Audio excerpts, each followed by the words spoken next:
አዶናይና እንትና ጆን ዳንኤል ለምን እንደተጠሩ አላውቅም። ይህም ፓስተር የተባለው ደግሞ ፕሮፌት የሚል ነው የፌስቡክ አካውንት።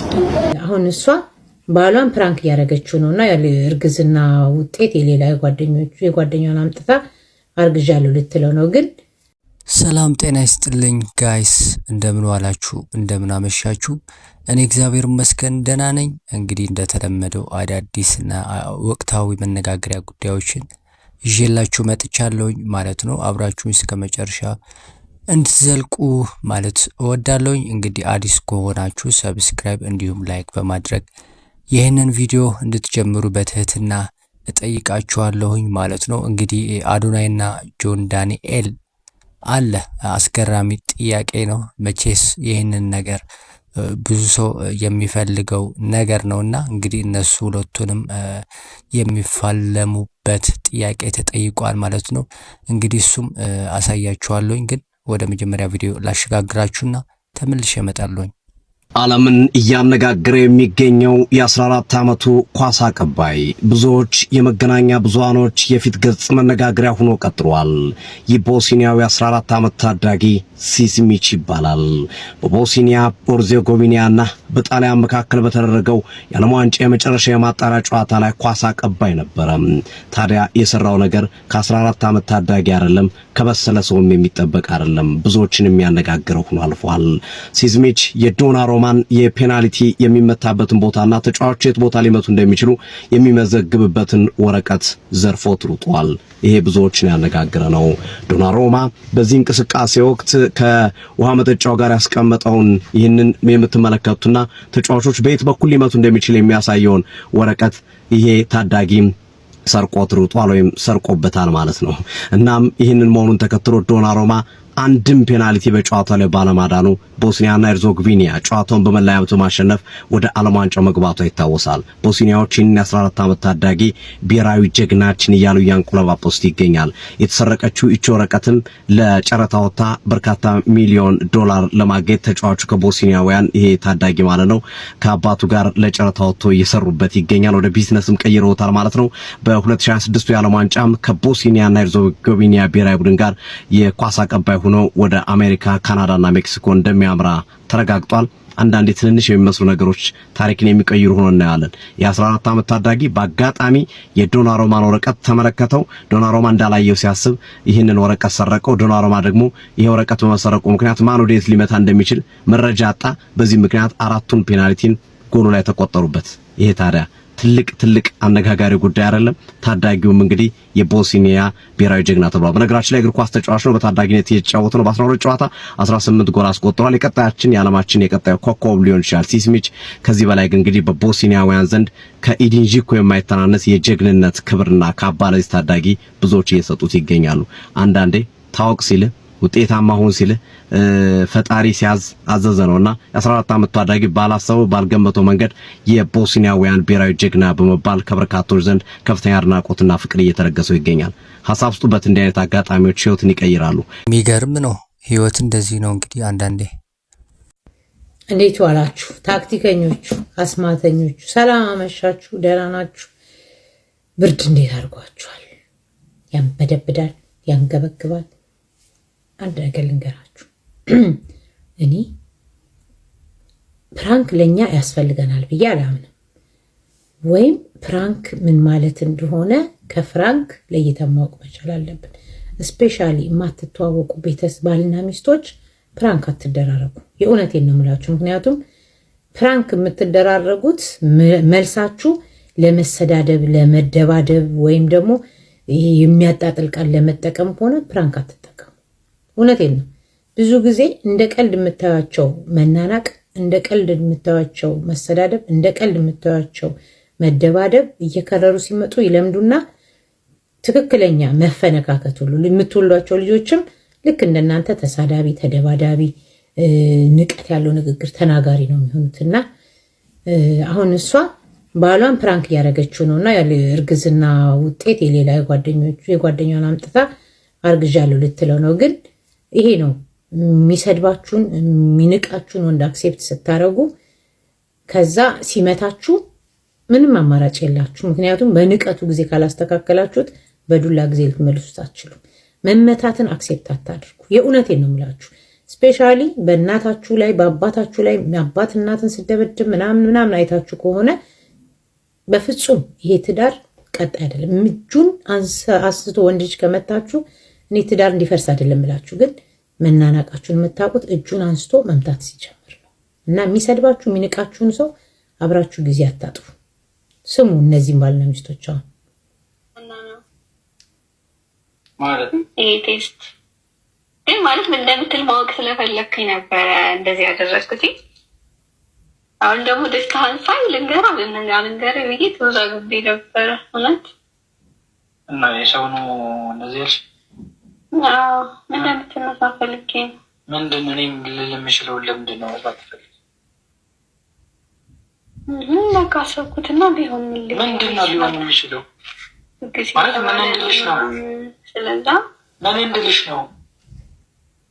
ምን እንደምትለኝ ለማየት ለማወቅ ለምን አትጠይቂኝ? ምን ማለት ነው? የሌላ ሰው አምጥተሽ የምታሳይ እኮ አሁን ደግሞ ደስ ብለው ሳይ ደግሞ ማለት ተወዛገብኩ። ምንድን ነው ማለት ከመጀመሪያው ለምን አስፈለገ እንደዚህ ማድረግ? ይሄ ራይት እኮ ያንቺ እንዳልሆነ የውሽ ለምንድን ነው የሰው የምታሳይ? እኔ የምለውን እኔ አትጠይቂኝም እንዴ? አይደለም እኮ ስማ፣ ችግር አለ እኮ ችግር አለ አባ። መጥፎ ነገር እንደደረኩት ምን እንድልሽ ነው? ምን እንድናገር ነው? ምን እንድናገር ነው? እሺ ምን እንድልሽ ነው የፈለግሽው? ማለት ደስ ይላል አይልህም የሚለውን ለማየት ብቻ ፈልጌ ነው። እኔን አትጠይቂኝም? ሌላ መጥፎ ነገር አስቤ እኔን አትጠይቂኝም? ይሄን ምን አስፈለገ? ድንገት ሀሳብ መጣልኝ እና ባለፈው ዕለት በቃ ለምን የምታስቢ ሀሳብ ይመጣልሽ?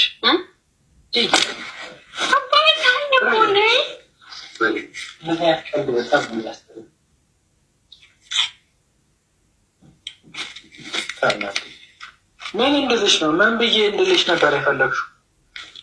ምን እንድናገርሽ ነበር? በጣም ትልቅ ነገር አደረገው። ምንድን ነው?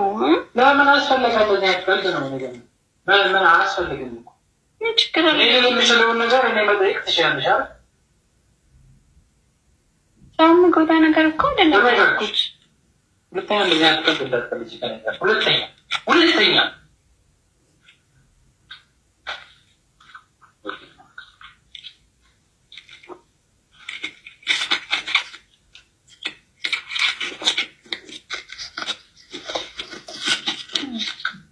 ስለማናገር እንደዚህ አልጠበኩም ነበር። ስለማትተዋወቁ እኮ ነው እውነት ለመናገር ስለማትተዋወቁ ነው። ገባሽ? የዕለት የጊዜውን ፍቅራችሁን አይታችሁ ትገባላችሁ። ከዛ ስትተዋወቁ ትፋታላችሁ። የእውነት ነገር ነው የምነግራችሁ። ምክንያቱም እኔ ትዳር ውስጥ ያለው ሰው ነኝ።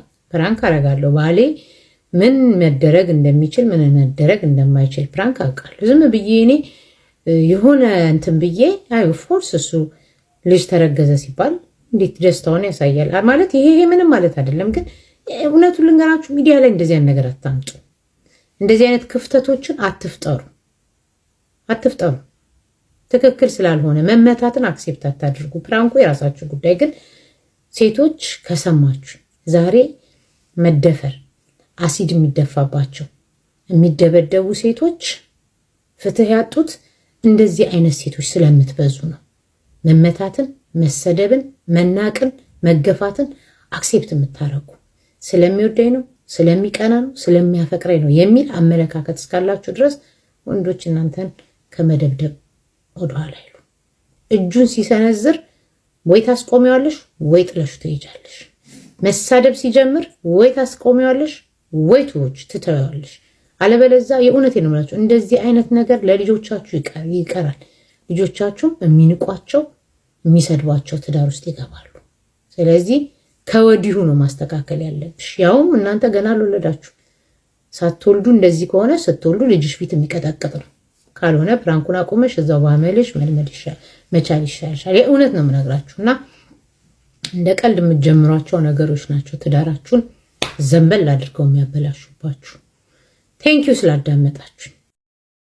ጋይስ ምናልባት ይህንን ቪዲዮ ካላያችሁት ምናልባት በጣም የሚያሳዝን ነገር ነው የልጅቷ ማለት ነው። አንዳንዴ ህይወት እንደዚህ ይፈትናችኋል። ጥሩ ነገር ስታስቡ በሌላ ሊተረጉምባችሁ ይችላል። ግን እህታችን ሊያ እንደተናገረችው ከሆነ የማንተዋወቅ ሰዎች ከሆነ እንደዚህ ነገር ባንሰራ ወይ ደግሞ ሰዎቹን በደንብ አጥንተን ብንሰራ ፕራንክ ማለት ነው። ለዚህ አሁን ለወንድማችን የማያስጨናንቀው ወይ ደግሞ የማይደብረው ፕራንክ ሊኖር ይችላል እና ቀለል ያለ ለሱ የሚመጥን ፕራንክ ብትሰሪ አሪፍ ነበረ ብዬ እኔ እናገራት ነበረ እና እንደዚህ ብናደርግ ሰው በሚወደው ነገር ፕራንክ ብናደርግ ወይ ደግሞ እነሱ ባሉበት ሁኔታ ተረተን ምንድነው ደህና ነው ወይ ያለው ምናልባት ውጭ ተናዶ ሊሆን ይችላልና ያ ነገር ታስቦበት እንግዲህ እንደዛ ቢሆን ጥሩ ነው። ብቻ የሱ ጥፋት ወይ ደግሞ ባታ አዋቂ ሳይሆን ቀርቶ ላይሆን ይችላል። ግን አንዳንዴ ውጭ ላይ በየሆነ ምክንያት ወይም በስራ ወይም በሌላ ጉዳይ ወይም አንዳንዴ ታውቃላችሁ በትራንስፖርትም እጅግ በጣም ተበሳጭታችሁ ትመጡና እንግዲህ የማይሆን ነገር ልትናገሩ ትችላላችሁ፣ ልንናገር እንችላለንና እንግዲህ ያ ነገር ሁላችንም ጋር ያለ ጉዳይ ይመስለኛል እንጂ አንድ ጎን ብቻ የሚታይ አይመስለኝም። ፍቅራቸው ስላልተግባቡ ነው የሚለው ነገር ምናልባት ላይሆን ይችላል። የሱ ሁኔታ እንግዲህ ያለበት የስሜት ሁኔታ ሊሆን ይችላል ብዬ አስባለሁና እንግዲህ እቴ ፕራንክ ተደርጋለች ማለት ነው። ለራሷ አይዟችሁ አትበሳጩ። እንደዚህ አይነት ነገር ሲያጋጥማችሁ ኦኬ በቃ ብላችሁ ማለፍ ነው ያለባችሁ። ያን ያህል ባትሄዱ ጥሩ ነው። እሺ በቃ እና ሌላ ደግሞ ሊያ እህታችን ያነሳችው ነገር አለ። እንግዲህ በነገራችን ላይ ስለ ሲንግል ማም ስናወራ ብዙ ነገር እየተነገረ ይገኛል። ስለዚህ ጉዳይ እንግዲህ እኔ የማምነው ነገር ማስቀመጥ ፈልጋለሁ። ብዙ ጊዜ እንግዲህ ሴት እህቶቻችን ለብቻቸውን እንግዲህ መኖር ወይም ልጆቻቸውን ለብቻቸው ማሳደግ ፈልገው ነው ብዬ እኔ አላምንም። ምናልባት ካሉበት ሁኔታ አንፃር አይተው ያን ነገር ሊመርጡ ይችላሉ። በነገራችን ላይ ሀገራችን ውስጥ የትም ዓለም ብንሄድ ምናልባት ባላደጉት አገር ላይ ማለት ነው ይህንን ነገር ለምንድነው የሚያደርጉት ብዬ ሳስበው የኔ ሐሳብ ማለት ነው እንግዲህ ባለመረዳዳት ይመስለኛል።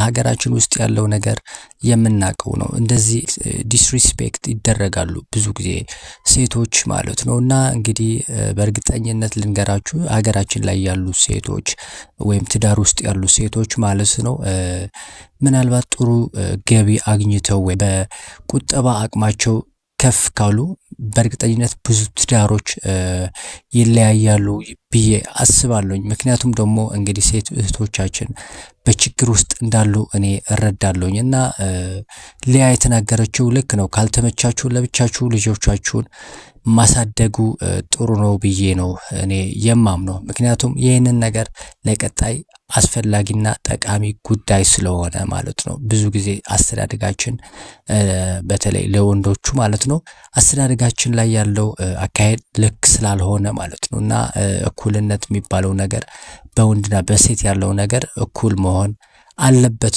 አሁን ላይ ግን ያ ነገር አልደረስንበትም። ስለዚህ ሴቶች እህቶቻችን ይህንን ውሳኔ ሲወስኑ ከኛ የተሻለ ሐሳብ ማሰብ ጀምሯል ወይ ደግሞ በቁጠባ አቅማቸው ከፍ ብለዋል። ስለዚህ ይህንን ጉዳይ ተረተን ከነሱ መግባባት፣ መከባበር፣ እኩልነትን ማረጋገጥ አለብን እነሱ ሴቶች ላይ ማለት ነው። ከነቁ ነቁ ነው እንግዲህ ተለማምጦ መኖር አይችሉም ለማለት ፈልጋለሁኝ እና ወደ ቀጣይ ቪዲዮ ላሸጋግራችሁ ተመልሼ እመጣለሁኝ ጋይስ። ካቢሌምን እበላለሁ ብላ ፍቺ እፈልጋለሁ ብላ ኮርት ወይም ደግሞ ፍርድ ቤት ሄደችው የካቢሌ ሚስት በተራ የራሷን ሀብት ተበልታ እንግዲህ ወደ ቤቷ ተሸኝታለች። ምን መሰላችሁ የተፈጠረው? እንደሚታወቀው ካቢሌም እንግዲህ ኦልሞስት ወደ 1 ቢሊዮን በሚባል ካምፓኒውን አላደለ ቲክቶክን ለኤአይ እንደሸጠው ይታወቃል። ከዛ በኋላ እንግዲህ መግባባት በመካከላችን የለም፣ ስለዚህ ፍቺ እፈልጋለሁ ብላ ካቢሌምን ፍርድ ቤት ታስጠራዋለች። ካቢሌምም ደረቱን ነፍቶ እንግዲህ ያው የአሽራፍ ሐኪሜ የቲክቶክ ቨርዥን ተብሏልና ይሄዳል። ልክ ፍርድ ቤት የሱ ተራ ደርሶ ተናገር ሲባል እንግዲህ የሱ ጠበቃ ይቆምና እንዳለ ያለው የካቢሌም ሀሴት አለ አይደለ?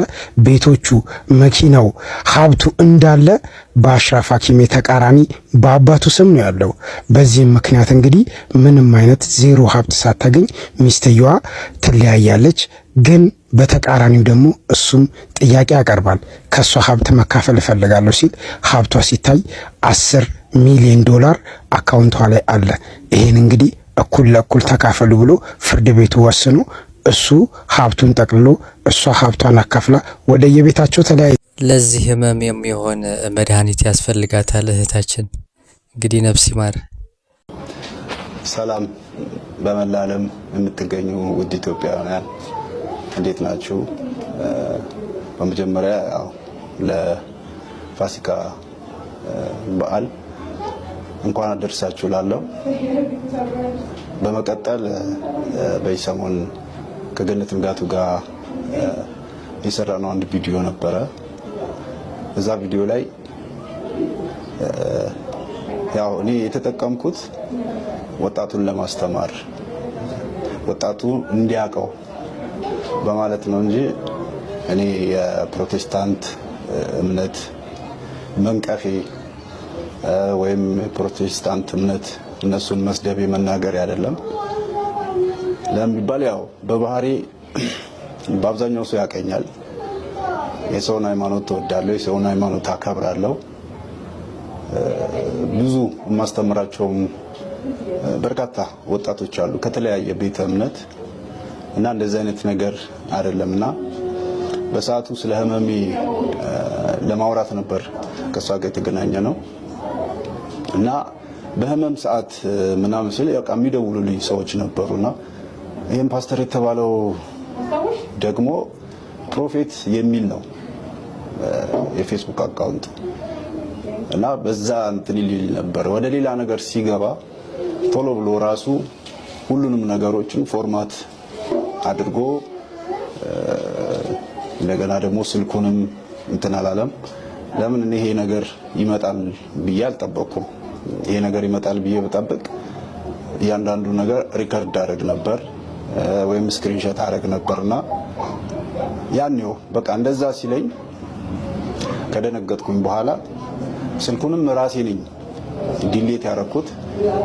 እሱ ያኔውም እንትን አለ ማለት ነው። ስለዚህ ፕሮፌት የሚል የፌስቡክ አካውንት ነበረ። በዛ ላይ ነበር ስልክህን ላክልኝ ብሎ የነበረው እና ከዛ በኋላ ይሄንን ነገር ነው ያወራሁት። ለምን ቪዲዮን ጨርሳችሁ ካያችሁት እንደዚህ አይነት ነገር ላይ ብዙ ወጣቶች እየተለከፉ ነው። ብዙ ወጣቶች እንደዚህ አይነት ነገር ሰለባ እየሆኑ ነው።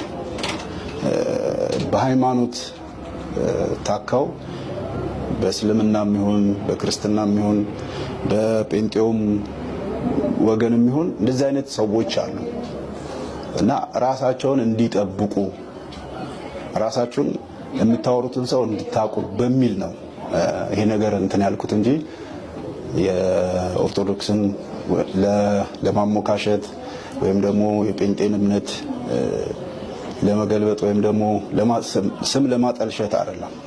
ለምን በየቦታው በእኛም ቦታ ቢሆን ትክክለኛ አስተማሪዎች አሉ፣ ውሸታም አስተማሪዎችም አሉ በሁሉም ቦታ። ስለዚህ እኔ ያው ወጣቱ እንዲማርበት ወጣቱ ከእንደዚህ አይነት ነገር ልጸልይልህ በሚል ሌላም ነገር በሚል ወጣቱ እንዳይታለል በሚል ነው ይሄ ነገር ልናገር የቻልኩት። እኔ ከዚህ በፊት እንደዚህ አይነት በሃይማኖትም በምንም ጣልቃ የምገባ ሰው አይደለሁም።